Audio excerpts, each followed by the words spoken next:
الحمدللہ الحمدللہ رب العالمین والعاقبۃ للمتقین الصلاۃ والسلام علی رسولہ الکریم اما بعد فاعوذ باللہ من الشیطان الرجیم بسم اللہ الرحمن الرحیم۔ معزز ناظرین اکرام، ایمانیات کے 3 اہم جز ہیں۔ پہلا توحید، دوسرا رسالت اور تیسرا عقیدہ آخرت۔ اصولی اور فکری اعتبار سے عقیدہ توحید سب سے اہم ہے۔ فرمایا، اے ایمان والو، کہہ دو کہ ہمارا رب اللہ ہے، فلاح پا جاؤ گے۔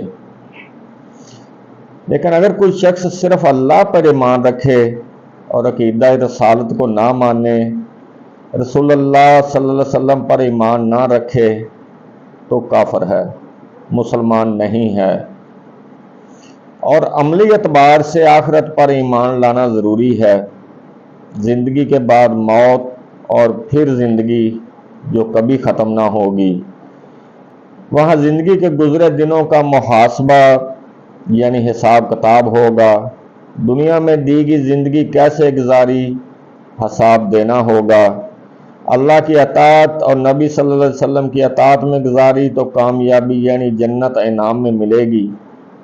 اگر زندگی کو کھیل تماشا سمجھا، یاشی میں گزاری تو جہنم مقدر ہوگا۔ دوستو، یہی وہ عقیدہ ہے جو انسان کو اپنے رب کا مطیع اور اپنے رسول صلی اللہ علیہ وسلم کا فرما بردار بناتا ہے، کیونکہ اسے اگر یقین ہے کہ میں نے کل کو حساب دینا ہے تو زندگی کو صحیح طریقے سے گزارے گا۔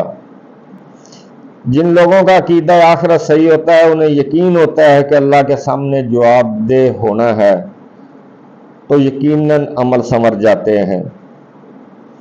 عقیدہ آخرت تمام عقائد کی اساس ہے۔ اگر یہ نہ ہو تو یہ ہوگا کہ یہاں کھاؤ پیو عیاشی کرو، تو پھر وہ شخص کسی قانون یا پابندی کو نہیں مانے گا۔ عقیدہ آخرت ہی ہے جو بندے کو بندگی سکھاتا ہے، اپنے رب کے سامنے کھڑے ہونے سے ڈراتا ہے، اس کو اپنے اعمال سنوارنے پر مجبور کرتا ہے۔ یہ ایک ایسا مراقبہ ہے جو تزکیہ نفس کرتا ہے، اس کا ظاہر و باطن سنور جاتا ہے، اس کے اخلاق میں تبدیلی آتی ہے۔ وہ صرف اپنے رب سے ڈرتا ہے، کوئی دیکھے یا نہ دیکھے۔ وہ برائی کی طرف جانے سے ڈرتا ہے، اسے خیال ہوتا ہے کہ میرا رب مجھے دیکھ رہا ہے اور کل کو میں نے اس کے سامنے جانا ہے۔ اللہ تعالیٰ نے قرآن پاک میں جگہ جگہ آخرت کا ذکر کیا ہے۔ سورۃ قیامہ میں فرمایا، کیا انسان اس گمان میں ہے کہ کوئی اس سے پوچھنے والا نہ ہوگا؟ نہیں دوستو، انسان کی زندگی پابندیوں کے ساتھ ہے، وہ آزاد نہیں ہے۔ اللہ اور اس کے رسول صلی اللہ علیہ وسلم کی اطاعت و فرما برداری اس پر لازم ہے۔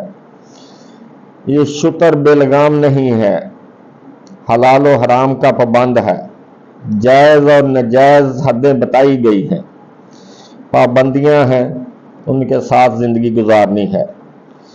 یہ مت سمجھنا کہ قیامت کو مفت میں چھوڑ دیے جاؤ گے، وہاں پر چھوٹے بڑے اچھے برے اعمال کا حساب دینا ہوگا۔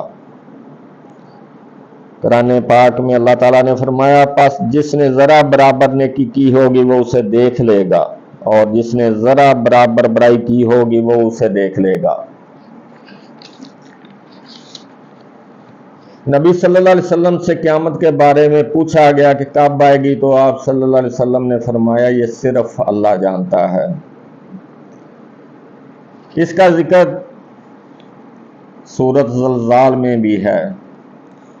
اذا زلزلت الارض زلزالہا، جب زمین پوری طرح ہلا دی جائے گی، واخرجت الارض اثقالہا، اور اپنا بوجھ باہر نکال پھینکے گی، وقال الانسان ما لہا، انسان کہے گا اسے کیا ہو گیا، یومئذ تحدث اخبارہا، اس دن زمین اپنی خبریں بیان کر دے گی، بَإِنَّ رَبَّكَ وَحِيَّا لَهَا، اس لیے کہ تیرے رب نے اسے حکم دیا ہوگا۔ اسی طرح سورہ قیامہ اور کئی دوسرے مقامات پر آخرت کا ذکر ہے، اور اس کے بغیر ایمان نامکمل ہے۔ اللہ سے دعا ہے کہ اللہ ہمیں آخرت کی تیاری کی توفیق عطا فرمائے۔ وَمَا عَلَيْنَا إِلَّا الْبَلَاغُ۔